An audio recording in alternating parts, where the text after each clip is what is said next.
You are now tuned in to the Project 365 experience.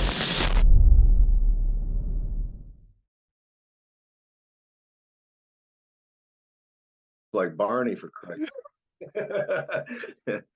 Listen, it is with extreme pleasure, it's an extreme gratitude that I get to welcome the founder and head coach of Canada Topflight, the legendary. I'm already giving you the status of legendary. I know you're you're humble.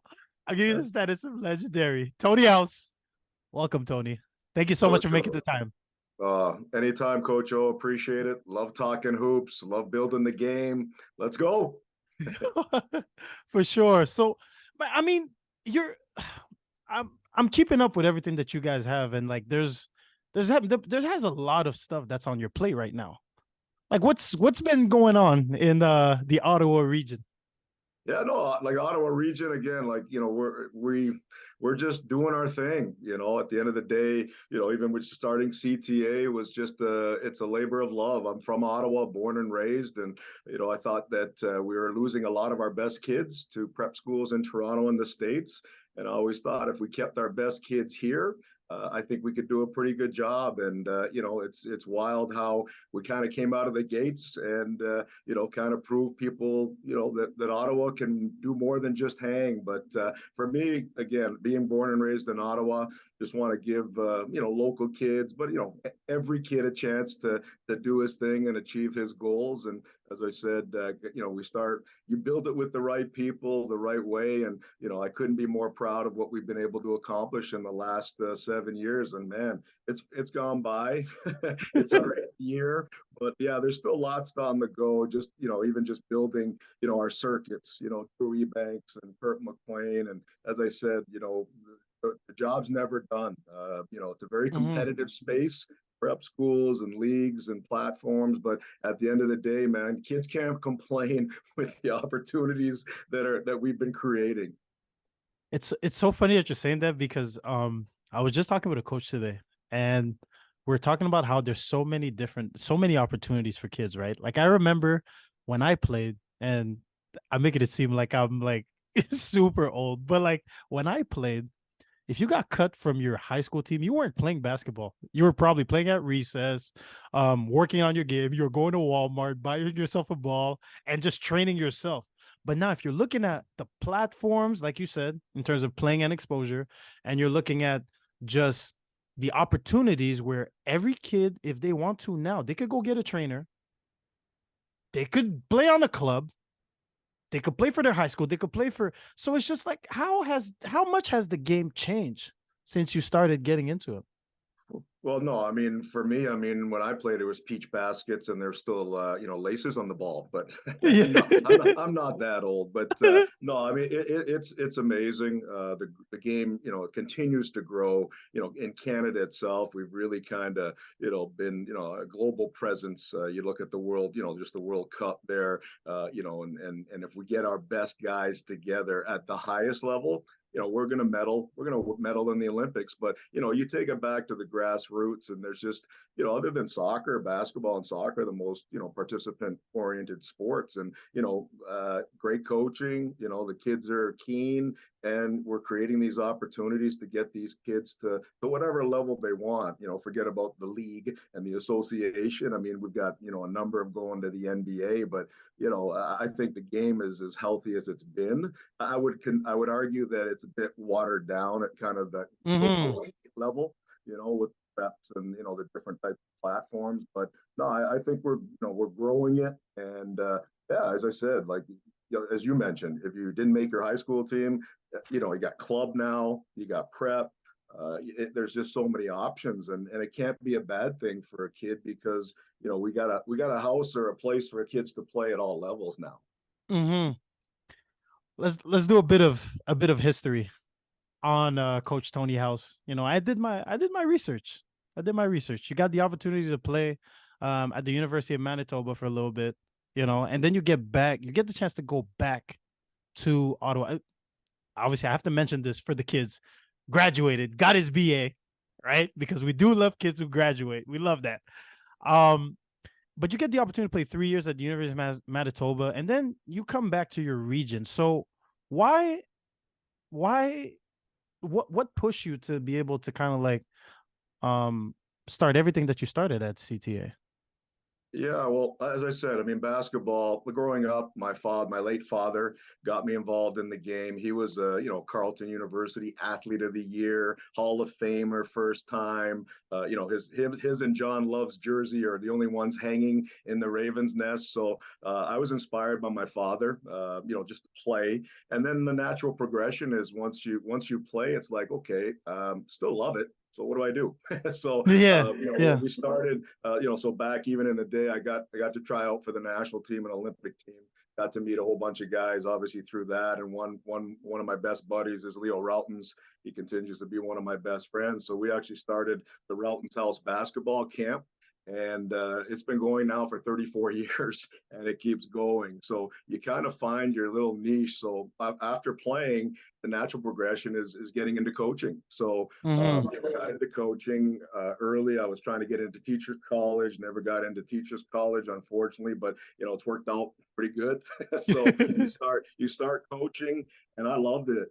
Just to be around the game, just to now be sort of that. It's a big responsibility, and I don't take it lightly. Like, we're not just coaches, we're not just teaching X's and O's, as you know. It's more about life, and just being that mentor and role model, and just inspiring young men. So as I said, with the coaching, it's a no-brainer. The camps go, and then just I've been coaching now for 30 plus years, and it's great. Like, I get I'm a better coach every day with the people I hang around with the players I coach. I still have a lot of fun, and until it's no longer fun, and until it's kind of gets to be a job, that I'm going to continue to hopefully do it for a while. But no, like I said, I've been around the game. I thank my late father for getting me involved in the game. Met some great people playing wise. Mm-hmm. Yeah, like high school, great high school career.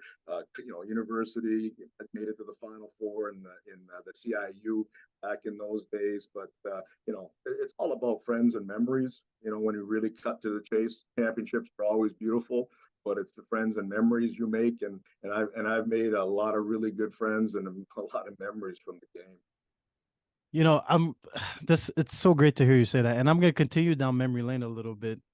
This time from my side, because when I first got introduced to you, this was before the NPA league, where you guys got the opportunity to be back-to-back national championship, right? I you know Now the NPA league is coming back. I got to give a shout out to my guys at NPA for being able to bring that back. But that was the first time that I got introduced to you. And I think I was kind of young in my coaching journey. Not to realize, like, how many years is that? That's like about, I want to say, time flies, man. I think about 6 years ago, roughly. And I got introduced to you from that area where it's like I was a young coach in the game, and I was looking, okay, what's the X's and O's? What's the next play? What's the next thing that's gonna get me to beat everybody? And I remember there was an NPA video that came out. It was a highlight video where you were mic'd up. I'm gonna be very specific here because I want you to really see where it comes from.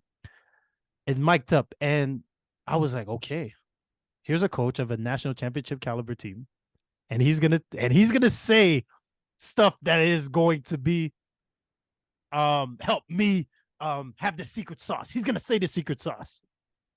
And then it was very simple. You were like, hey guys, we got to get back in transition. We got to sprint our lanes. Hey, keep your energy up, talk with each other, communicate. And that was the first time that I got introduced to just the simplicity of the game.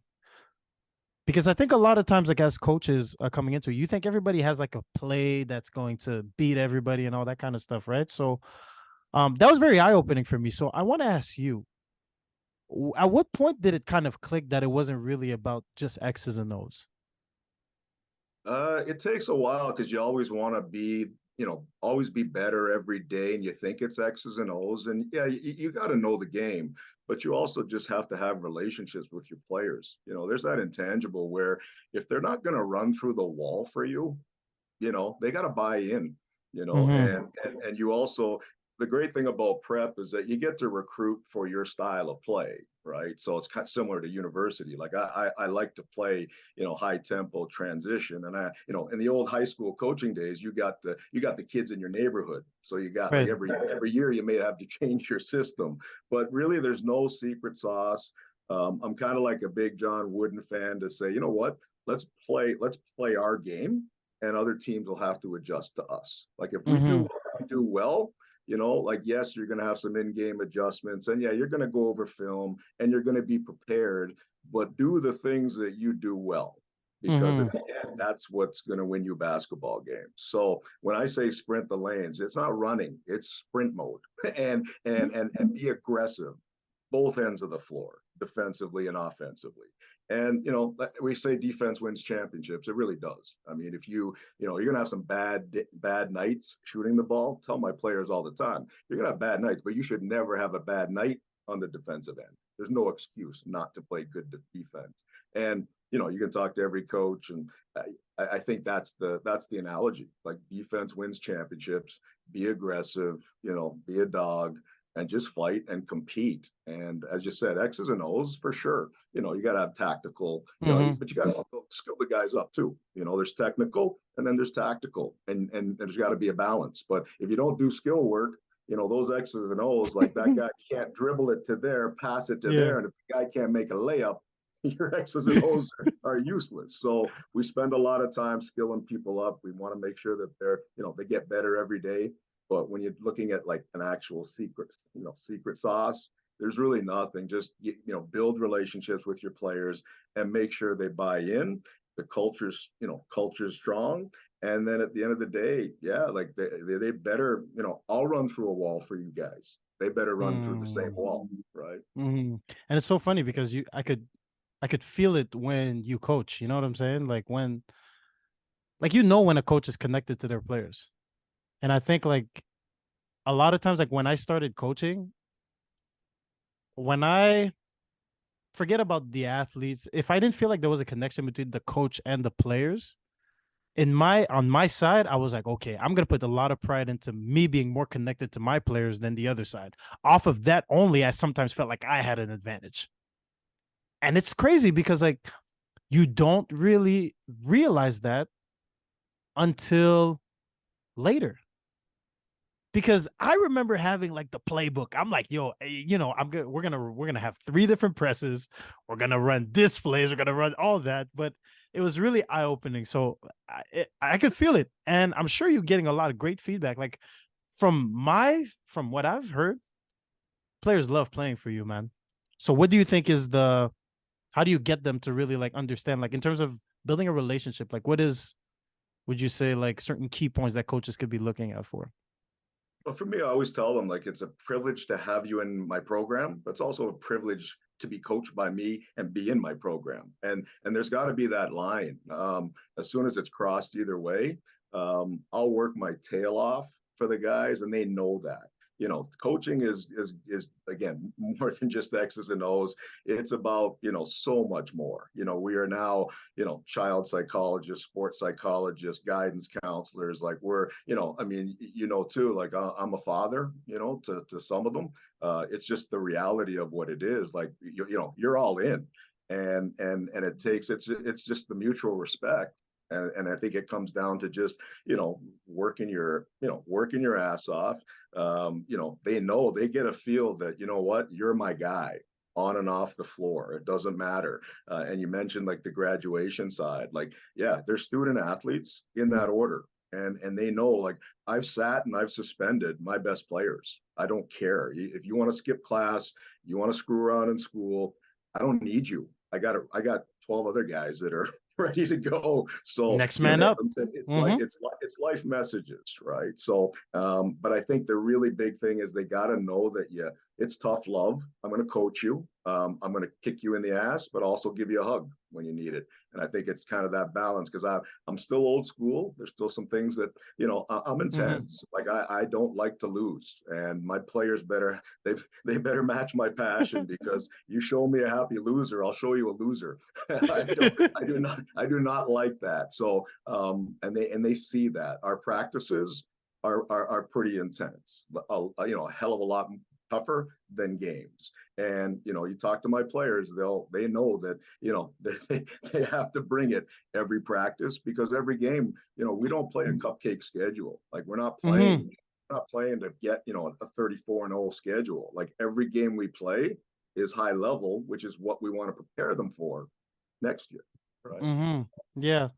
So you get this, like, I think what's the misconception, like when you have a big program like you've built now at Canada Topflight, a lot of people kind of think that, you know, you get the best players all the time, but there's also like, what I respect the most about you is that you've built something in Ottawa, because you got to get the buy-in of people to want to send people, to want to keep people kind of in Ottawa, right? Because a lot of them could go to the US, a lot of them could go to Toronto and all that kind of stuff, right? So it's just like the building side of it, you know, and also in recruiting and all that kind of stuff.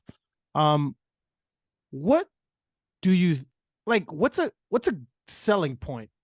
Like, I'm trying to find a way to ask the question, but like, what's a selling point to get kids to maybe play for a program who maybe is not where a lot of kids will choose, maybe the area as a main point? You know, Ottawa's a beautiful city, but there definitely are some other cities that they could potentially be in.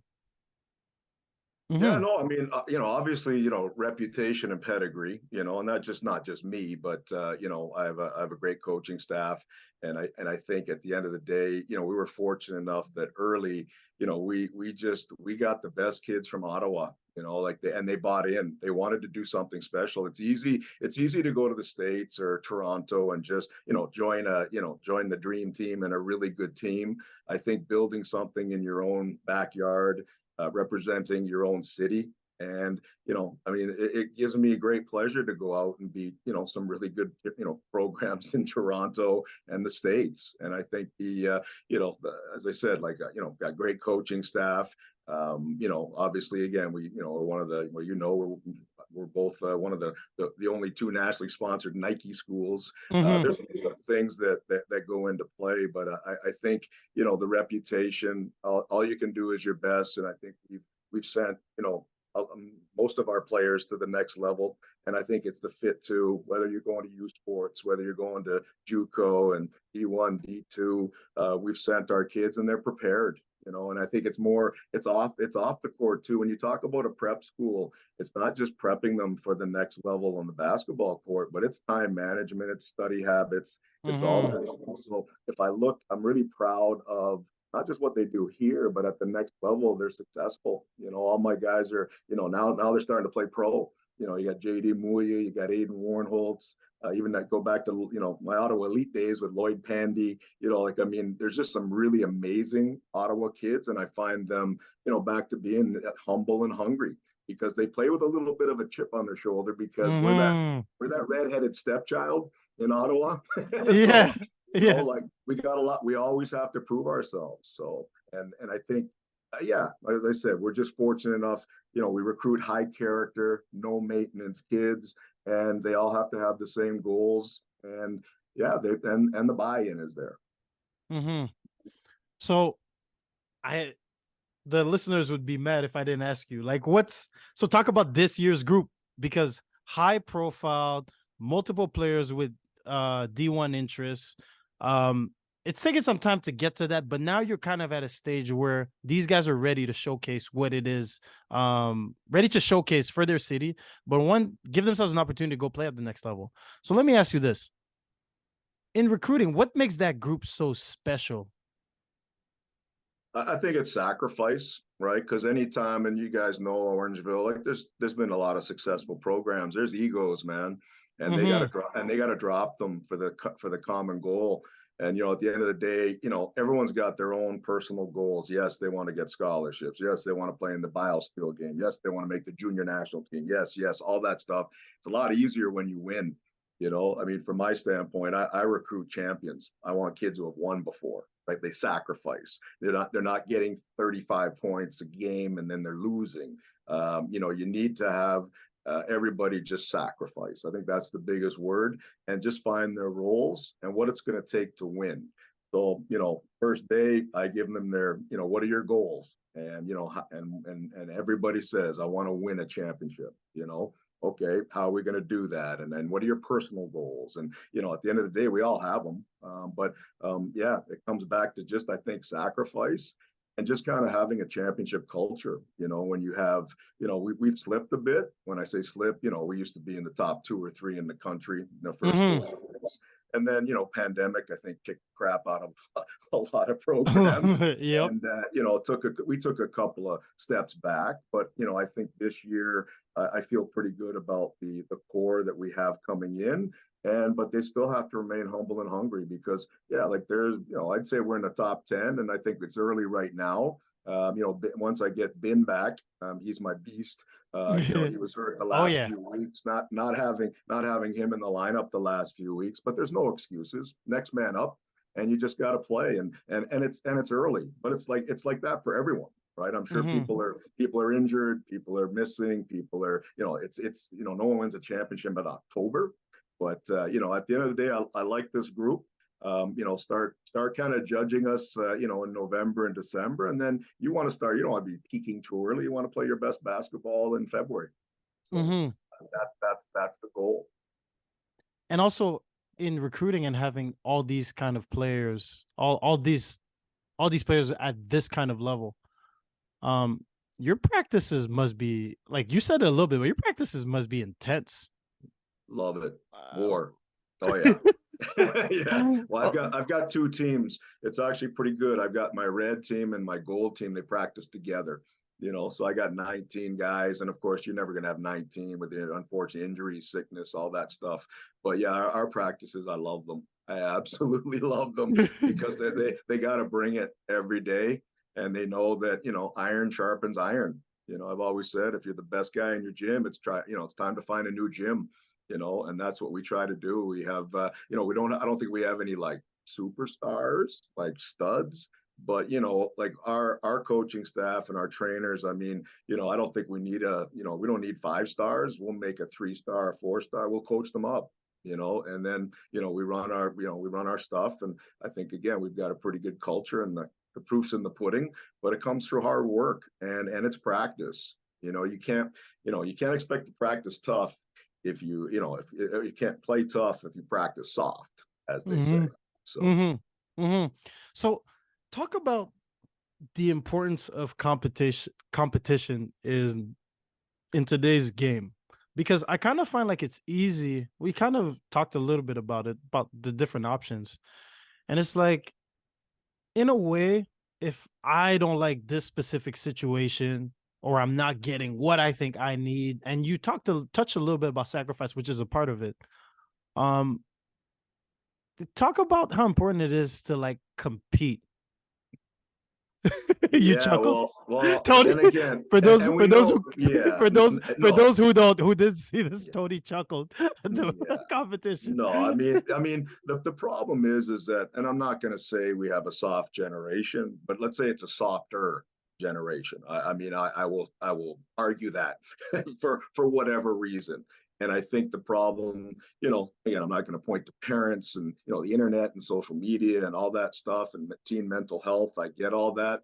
But anytime someone faces adversity, it's instead of putting their big boy pants on, maybe they're not getting their minutes. Maybe it's not easy.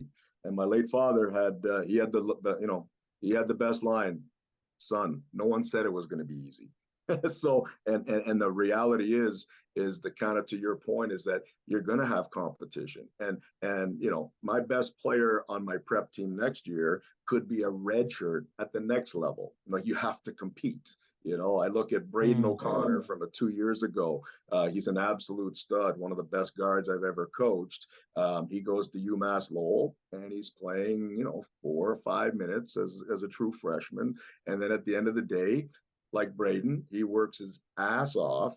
And by the end, he's playing 17, 18 minutes. It's not going to be easy. I just find this generation, if the going gets tough, they quit the program and go somewhere, softer or weaker, or where it might be easier. But that's not life.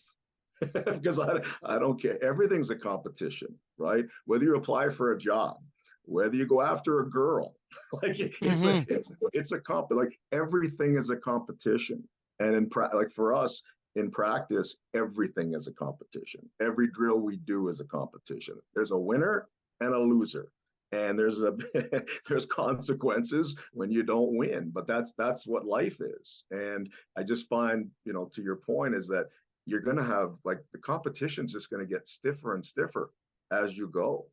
All these guys want to go D1, U Sports, play for the national team, make the NBA. Yeah, well, so did like 10 million others. Like that's your competition. So I just think facing adversity and being a little resilient, I think that's the biggest, probably weakness to most of the kids that don't make it. So as coaches, how do we, that's a great point, by the way. How do we portray, like, let's say we have a player that is now facing adversity, right? Competition, doesn't quite know how to handle it. How do we guide this player through it?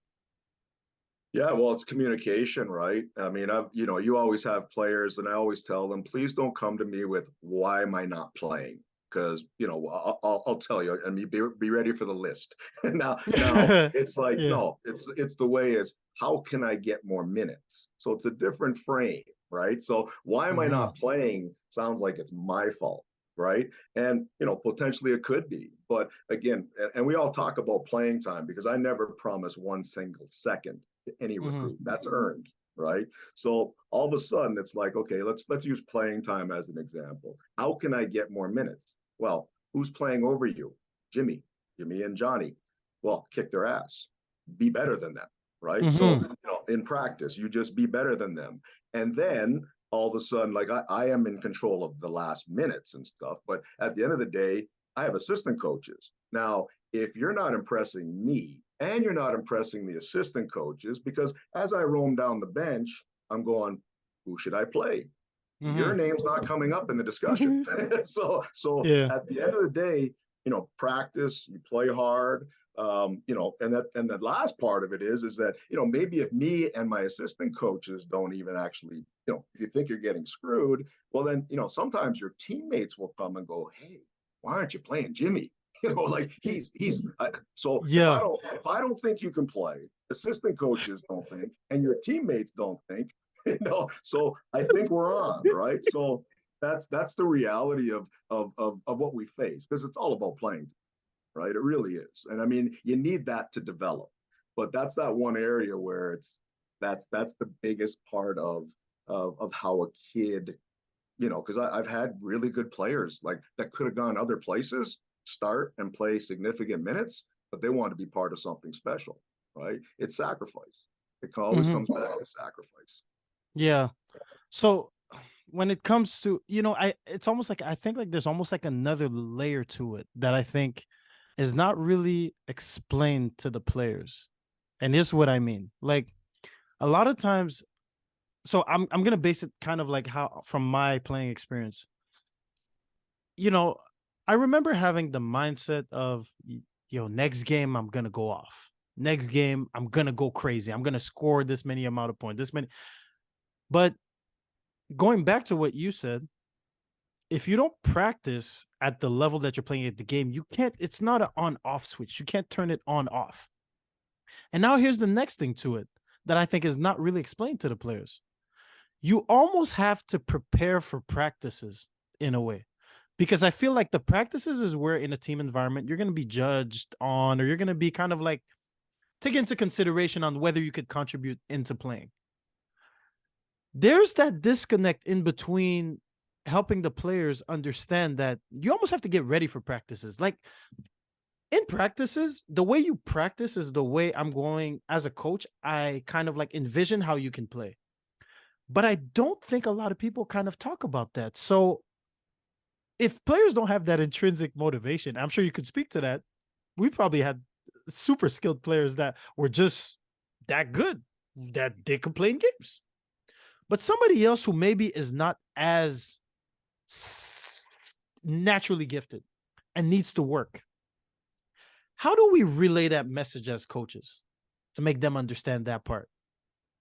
Yeah, no, and it does. It comes down like practice is audition, right? Like they don't understand. Yeah, like I've had players that are not great practice players, but when the lights go on and the ball goes up, watch out, Yeah. right? So you kind of, like you kind of give them a mulligan, like those guys. But it's very rare. Like I mean, most of the guys, Michael Jordan, you talk Kobe, like they're the hardest workers and they're the best players. It's very rare that like the two don't fit. But you're right. Like then athleticism comes in and talent Hmm. and all that other stuff. So that role player, yeah, like you still got to keep them motivated, and that's always the tough part. It's not motivating the top 7 or 8, because really at the end of the day, that in big games you only play 8 guys, 9 Hmm. tops. It's Hmm. that bottom 3 or 4, where again, I guess it comes back to scheduling, where you might want to schedule a few weaker games, to get those guys in, because if they don't get some minutes, it's a tough thing. So I treat them all the same. Like I'm not gonna, if we do skill work, I'm not just gonna go one-on-one with the top dogs. I mean, everybody's part of the team. So it's just inclusion in other ways. But at the end of the day, you got to find some minutes in some games, because that's just part of the overall development. Hmm. Yeah. Um, are there any? Is there any like learnings or stories that stick out throughout all your years of coaching? Like something that that off the top of your head, you're like, yo, this really impacted me?